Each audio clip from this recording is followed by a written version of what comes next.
Good morning student of class third. Today we will start practice season 11.1। ठीक है, हमने अपना करा था पहले अपनी एक्सरसाइज रिवीज पढ़ी थी कि क्या है हमारी 11 चैप्टर्स। आज हम उसकी एक्सरसाइज करेंगे। ठीक है, फर्स्ट क्वेश्चन कहता है name the shape of the following object. ठीक है, देखो फर्स्ट क्वेश्चन कहता है name the shape of the following object. हमें ये जो ऑब्जेक्ट दे रखे हैं इनकी शेप बतानी है। शेप और साइज़ ये सब मैं आपको चैप्टर में पढ़ा चुकी हूँ कि कैसे क्या होता है। तो हमें ये दे रखा है, फर्स्ट ऑब्जेक्ट दे रखा है ब्लैक बोर्ड। अब ब्लैक बोर्ड की शेप कैसी होती है, रेक्टेंगल टाइप की, तो हमें यहाँ रेक्टेंगल लिखना है। ठीक है, नेक्स्ट दे रखी है हमें CD। ठीक है, CD की शेप कैसी होती है, गोल यानी कि सर्कल शेप में। ठीक है, नेक्स्ट है हमारा ये जो हमारा स्टॉप वाला पॉइंट होता है कि ये हमें नहीं करना है। इसकी शेप कैसी है, ट्रायंगल टाइप की है, तो हम लिखेंगे ट्रायंगल। ठीक है, नेक्स्ट आता है हमारा बाथ टब। ये होता है हमारा बाथ टब। बाथ टब कैसा होता है, ओवल शेप का भी होता है, ये ओवल शेप का ही है, तो इसमें क्या लिखेंगे हम, ओवल। नेक्स्ट आता है हमारा हैंकीचीफ। हैंकीचीफ कैसा होता है हमारा, स्क्वायर शेप में, कल भी बताया था मैंने। नेक्स्ट F आता है हमारा मिरर। मिरर मतलब शीशा। शीशा कैसा होता है हमारा, ओवल शेप में। वो हमारा डिपेंड करता है कि कैसा है। यहाँ पे हमें किस शेप में दे रखा है, ओवल शेप में दे रखा है, तो हम यहाँ पे ओवल लिखेंगे। ठीक है, नेक्स्ट क्वेश्चन आता है फिल इन द ब्लैंक्स। अब हमें फिल इन द ब्लैंक्स करने हैं। तो फर्स्ट देखो all the size of square are equals होती हैं, ये यहाँ पे गलत है, इस पर ध्यान मत देना। ठीक है, all the sides of a square. देखो एक स्क्वायर की साइज, स्क्वायर क्या होता है, जिसकी चारों साइज इक्वल हों। ठीक है, वो स्क्वायर होता है। तो हमें क्या करना है, all the size of a square are equal. ठीक है, a triangle has 3 sides and 3 vertex. जो एक ट्राइंगल होता है उसकी, देखो ये ट्राइंगल ही है, इसके 3 साइड हैं और 3 ही वर्टेक्स हैं। ठीक है, तो क्या लिखना है, 3 साइड्स एंड 3 वर्टेक्स। एंड देखो the opposite sides of a rectangle are equal. जो रेक्टेंगल होता है उसकी जो अपोजिट साइड्स होती हैं वो हमेशा इक्वल रहती हैं एक दूसरे के। जैसे इसकी अपोजिट कौन सी है, नीचे वाली, तो ये दोनों इक्वल रहेंगी। लेफ्ट की अपोजिट उल्टी कौन सी है, राइट, तो ये दोनों इक्वल रहेंगी। ठीक है, तो रेक्टेंगल की जो अपोजिट साइड होती हैं यानी कि एक दूसरे से उनकी उल्टी साइड्स जो रहती हैं, अपोजिट का मतलब है। ठीक है, डी होता है हमारा आ circle has no sides and no vertex. जो एक सर्कल होता है ना तो उसकी कोई साइड होती है और ना ही कोई वर्टेक्स होता है। फॉर एग्जांपल ये रही हमारा सर्कल, CD एक सर्कल ही है, इसकी ना तो कोई साइड है और ना ही कोई वर्टेक्स। ठीक है, तो हमारे फिल इन द ब्लैंक्स भी कंप्लीट हो चुके हैं। अब नेक्स्ट अब करेंगे अपना नेक्स्ट टॉपिक। देखो नेक्स्ट टॉपिक आता है हमारा सॉलिड शेप। अब देखो सॉलिड शेप कैसी होती हैं, सॉलिड शेप के बारे में पढ़ेंगे। Has been know that cube, cuboid, cylinder, cone and sphere are solid shape. Here we will know about its surface. देखो हम सबको पता है कि सॉलिड शेप कौन सी होती है, जैसे कि क्यूबॉइड हो, क्यूब हो गया, क्यूबॉइड हो गया, सिलेंडर हो गया एंड कोन या स्फीयर, मतलब कि जो इस टाइप से हों ये सारी। ठीक है, ये सारी क्या है हमारी सॉलिड शेप। ठीक है, अब हम इनके बारे में थोड़ा सा और पढ़ते हैं, इनके सरफेस के बारे में कि इनका सरफेस कैसा होता है। Flat and curve surface. अब पढ़ेंगे जिसका सरफेस फ्लैट होता है, मतलब बिल्कुल फ्लैट सीधा सीधा होता है, एंड पढ़ेंगे कर्व सरफेस यानी कि थोड़ा सा मुड़ा हुआ होता है। ठीक है, पढ़ते हैं हम। The outer boundary of a solid is called a surface. जो हमारी सॉलिड शेप की आउटर बाउंड्री होती है, क्या, जो हमारी सरफेस की आउटर बाउंड्री होती है, बाहर वाली जो बाउंड्री होती है उसको हम क्या बोलते हैं, सरफेस। आ सरफेस में भी फ्लैट और कर्व। और जो सरफेस होता है वो फ्लैट का मतलब होता है बिल्कुल प्लेन,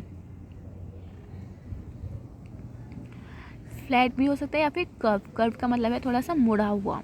ठीक है, the top of a table, floor और a room and the surface of a blackboard have flat surface. देखो जो एक टेबल होती है, ब्लैक बोर्ड होता है या फिर हमारा फर्श होता है, रूम का फ्लोर होता है, वो सब कैसा सरफेस होता है, उनका प्लेन सरफेस होता है, यानी कि बिल्कुल प्लेन, उसमें बिल्कुल भी कोई खुदरा हुआ नहीं होता, बिल्कुल प्लेन होता है। ठीक है, नेक्स्ट आता है हमारा अ football, a globe and an egg have a curve surface. जो हमारी फुटबॉल होती है या फिर ग्लोब होता है या फिर हमारा एग होता है, उसका जो सरफेस होता है, जो ये आउटर बाउंड्री होती है ऑब्जेक्ट की, वो होती है हमारा सरफेस। और इनका सरफेस कैसा है, मुड़ा हुआ है, कर्व है।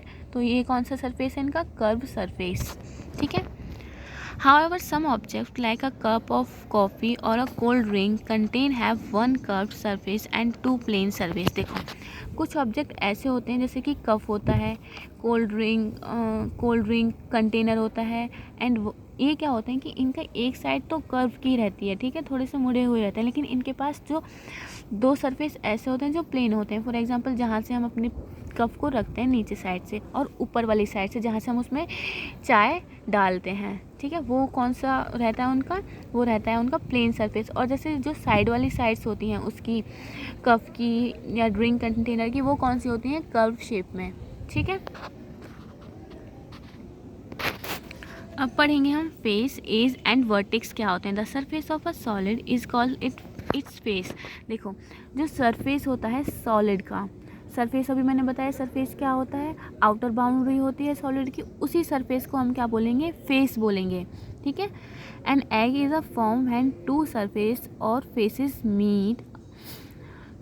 इसमें कह रहा है एक जो एज होती है वो कैसे बनती है, टू सरफेस के फेसेस को मिला के बनती है। A vertex in a solid shape is the point where edge meet. अब देखो एज कैसे बनी, टू सरफेस को मिलाकर बनती है, फेस को मीट करते हैं, और जो वर्टेक्स होती है वो उन एजेस को जब मिल जाते हैं तब वर्टेक्स बनते हैं। ठीक है। फॉर एग्जांपल ये हमारी एक एज है, ये एज है, ये एज है, जब ये यहाँ पे जॉइंट हुई यहाँ पे एक वर्टेक्स बना। ठीक है। इसी तरीके से यहाँ पे एक ये एज है, ये भी एक एज है, जब ये दोनों एक दूसरे से टच हुई मतलब कि मीट करा तो यहाँ पे एक वर्टेक्स बना हमारा। ठीक है। नेक्स्ट टॉपिक आता है डिस्क्रिप्शन ऑफ सॉलिड। अब डिस्क्रिप्शन पढ़ते हैं सॉलिड कैसे होते हैं। फर्स्ट आता है हमारा cuboid. Cuboid is a solid shape with 6 faces. Cuboid एक ऐसी शेप है जिसके 6 फेस होते हैं, यानी कि 6 फेस होते हैं, first, second, third, fourth, fifth and sixth. ठीक है। ये इसके 6 फेस होते हैं। All 6 face of a cuboid are plane. और जो भी उसके 6 फेस होते हैं वो प्लेन होते हैं। ठीक है। A cuboid also has 12 edges and 8 corner but all its edges are not equal। देखो जो एक क्यूबॉइड होता है उसके कितने 12 एजेस होती हैं एंड 8 कॉर्नर होते हैं। एजेस हमारी ये वाली होती हैं। ठीक है। ये इसकी 12 एजेस होती हैं एंड कॉर्नर कितने होते हैं, 8। ये वाले जो कॉर्नर हैं जहाँ पे एजेस हमारी टच करती हैं एक दूसरे को, मीट करती हैं, वो क्या होते हैं हमारे कॉर्नर। ठीक है। तो इसकी 12 एज होती हैं, 8 कॉर्नर होते हैं, एंड हमारा जो इसके वो होते हैं एजेस, एक ज़रूरी नहीं है कि वो एक दूसरे के इक्वल हों। ठीक है। Edges are not equal. Second आता है हमारा cube. What is cube? Cube is the solid shape with 6 face. All 6 face of a cube are plane. देखो क्यूबॉइड में कितने फेस होते हैं, 6 होते हैं, और क्यूब में भी 6 ही फेस होते हैं, और जो इसके फेस होते हैं 6, इसके भी प्लेन रहते हैं। ठीक है। A cube also has 12 edge and 8 corner but all its edge are equal. देखो क्यूब की भी 12 एज होती हैं एंड 8 कॉर्नर होते हैं, बट जो इसमें 12 एज होती हैं वो एक दूसरे की इक्वल होती हैं। ठीक है। बड़ी या छोटी नहीं होती, इक्वल होती हैं। नेक्स्ट आता है हमारा cylinder. What is cylinder? Cylinder is a solid shape with 3 faces. देखो सिलेंडर क्या है, एक सॉलिड शेप है जिसके 3 फेस होते हैं, which 2 faces are plane and 1 faces is curve. देखो इसके 2 फेसेस, एक फेस ये रहा, एक ये रहा, ये दोनों तो प्लेन है, लेकिन एक ये वाला जो है, ये जो सर्कल है पूरा, ये कर्व में है, यानी कि थोड़ा सा मुड़ा हुआ है, तो ये हमारा होगा कर्व फेस। तो 2 फेस तो इसके प्लेन होते हैं, एक फेस कर्व का होता है, तो इसके टोटल कितने फेस हो गए, 3 फेस हो गए। और इसकी एज कितनी होती है, एज होती है इसकी 2, एंड इसके कॉर्नर नहीं होते एक भी। ठीक है। एक एज ये हो गई इसकी, एक एज ये हो गई, ये दोनों आपस में मैच नहीं कर रही ना, इसलिए इसका एक भी कॉर्नर नहीं है। ठीक है।